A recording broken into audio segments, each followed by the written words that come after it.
Guess what? This is Law & Order SVU Season 3, Episode 11, Monogamy. We open up to a good-looking couple in a parking garage. They're fighting and made it really awkward for the valet attendant. The woman goes to get in on the passenger side.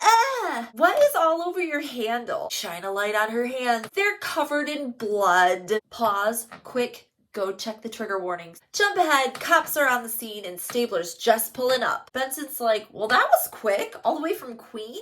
Nah, I stayed in the city last night. Uh-oh, is there trouble in the Stabler home? The beat cops are filling him in. Parking attendant found her on the second level. Naked from the waist down. ID says Nicole Manning. Not a robbery, there's $60 still in her wallet. She's still alive, but she's in and out of consciousness. Benson hops in the ambulance and rides to the hospital. Stabler's like, man, all that blood, how many times was she stabbed? She wasn't stabbed. Back in the ambulance, she's not doing great. What is this injury? Looks like a C-section. Holy fuck, was this woman pregnant? And she flatlines, but they bring her back. No baby at the scene. That sick son of a bitch took it with him. We're at the hospital and the doctor's going over all the shit. The incision was made with a dull or serrated knife. Head trauma, multiple contusions. Rape kit is positive for fluids. As far as that baby goes, it was viable. She was 28 weeks pregnant. Stabler's back talking to that first parking attendant. He didn't hear anything, but he does know the victim. She's like a regular. He didn't see anybody leaving. There is a second way out. The stairs that go down to the back alley. The husband has shown up at the hospital. This seems like it was a personal crime. Everybody's a suspect. Let's talk to the husband. We were supposed to meet for dinner at 7. When she didn't show up, I called her and then just went home. His name is Richard Manning, and he's a doctor, a fucking psychiatrist. Have you been intimate with your wife in the last 24 hours? Nope. But he offers up a blood sample for DNA. Nicole was a good person.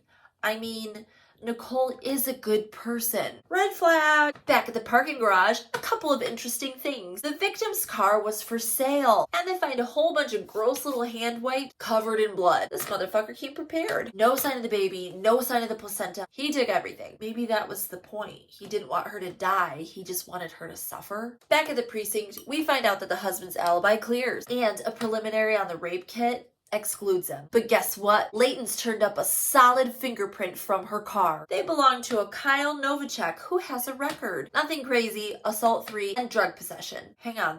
The victim is a nurse at a methadone clinic. Maybe that's the link. Ew, then Maureen Stabler walks into the precinct. Elliot's stupid daughter. Daddy, can we talk?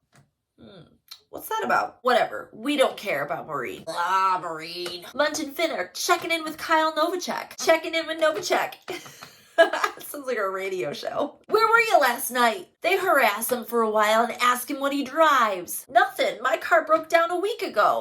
Oh, shit. He test drove her car, because remember, it's for fucking sale. Finn grabs him and is like, where is the baby? Whoa, what baby? Novacek doesn't want to come in and take a DNA test, and he's obviously not under arrest, so they have to let him walk. So Benson and Stabler head over to that methadone clinic. And the files are all, like, super confidential. Actually, none of the patients cause problems. But there was a nurse who did cause a problem. Her name was Erin Senna. Nicole Manning found out that she was diverting methadone to herself, ratted on her. She got arrested, she lost her job, she lost her nursing license. Sounds like a motive. Let's visit Erin. They show up at Erin's apartment and it is trashed. She's smoking a cigarette and hasn't brushed her hair in days. Looking rough. But that does not stop her skinky ass from hitting on Stabler. No, I'm into this. Your friend can watch. Okay, tell us about Nicole Manning. She's the reason your life sucks right now, right? Benson's snooping around and opens the door to her son's room. Do you have a kid? Social services took him away. Oh, okay, so you're jealous of Nicole because she was pregnant? Nicole pissed off the wrong person. You saw what happened to her. Wait, who did she piss off? I don't know. Okay, somebody obviously scared the hell out of her. But just then, Stabler gets a phone call. They're in an alleyway. A bum found the tiny body of a little baby. Emmy Warner is walking out with the tiniest little body bag. Stabler's like, hey, what was it? A little boy. We're back at the hospital and Richard Manning is just like trying to figure out what to do. Do I have a funeral? He wants to take care of things before his wife wakes up. All right, change of subject. What do you know about Erin Senna? Richard's like, her coworker. Yeah, she wanted Nicole to testify so she could get her son back. Nicole wouldn't do it, so Erin screamed into our answering machine. I thought she should go to the cops, but she was like, no. Meanwhile, Munch and Finn are talking to Emmy Warner in the morgue. She's done with the autopsy of the little baby. And this is rough, but the baby died of blunt force trauma to the head. We need to do more tests to see if the baby was killed because of Nicole's beating or if he died after. But Emmy Warner says he did not live very long. Guess what? Kyle Novacek's alibi clears him. That only leaves Erin Senna. We just gotta find her. What's the one appointment a meth addict isn't gonna miss? Her methadone appointment. They find her and bring her in. She tests positive for heroin. But what's this? She has a fresh new punch mark on her face. The way we see it, you're a trained nurse and you knew how to do a C-section. Tell us what you're hiding or you're going down for all this shit. Who is he? It's Kyle. Kyle Novacek was your boyfriend? No, Kyle was her boyfriend. What? Munch and Finn bust into Kyle's place. We got a communication problem with you, Kyle. You raped her, killed the baby, and then beat up another woman to keep it quiet. No, Nicole and I made love that afternoon. The baby's mine.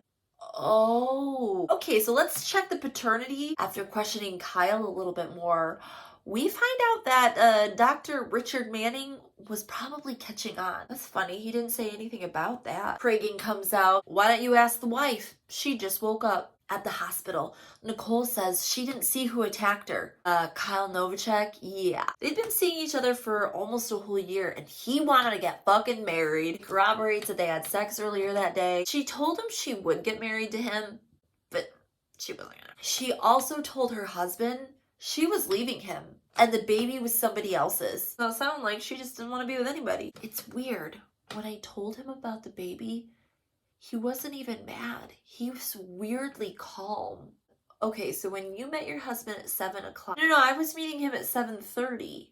Did he tell you 7? Interesting. The whole team's talking back at the precinct. Okay, so this guy is a psychiatrist, so that means he can fuck with all of our heads. No offense, Huang. Oh, no, you're totally right. Besides that, psychiatrists go through 4 years of medical school. He would absolutely know how to do a crude C-section. So we're gonna have to bust through his alibi. But the timeline's really tight. Munch is pointing to a big map with little sticky notes all over it. The bar receipt shows that he'd ordered a drink at 6:59. 2 calls from his cell phone at 7:50 and 1 at 7:52. Nicole didn't get to the parking garage until 7:20 because he told her to meet him at 7:30. That means he knows exactly where she's going to be and when. They're making little jokes and Stabler cannot handle it and he stomps out. Benson follows him, gives him some tough fucking love. Okay, little bitch, what's going on? Kathy thinks I'm shutting her out. Oh. That's because that's exactly what you do. Get your shit together or you're gonna lose the best thing that ever happened to you.